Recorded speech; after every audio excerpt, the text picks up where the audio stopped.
नमस्कार शुभ सकाळ आज मंज कथार आउ गोटे गुरुत्वपूर्ण एवं निराट मंज कथाटे दयाकोरी शेष जाए भिडटी को देखिए।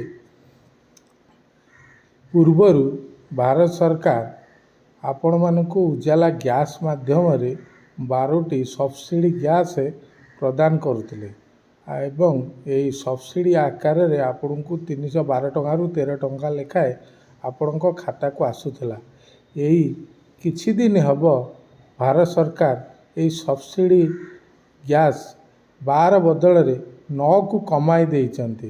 याफल आपण 3टा सब्सिडी टंका 9 माने कमिजिव एवं 9टार सब्सिडी टंका मिलिव। तेणु यही हिसाब रे वर्तमान सारा भारत वर्ष रे गैस रो संकट मध्य देखा जाइछि। यदि आपण थरे गैस आपण गैस एजेंसी की जिबे तेबे निश्चित भाव जानीपर।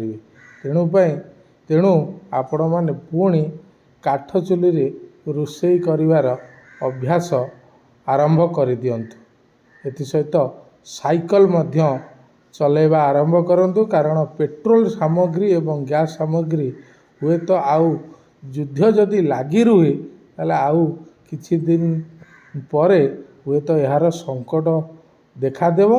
तेणु आपण मानकु सतर्क सूचना, आपण पेट्रोलियम पदार्थ एवं गैस उपरे पूरा टिके जगी रखिकी आपण माने परिवार चलांतु। रहुची नमस्कार, धन्यवाद।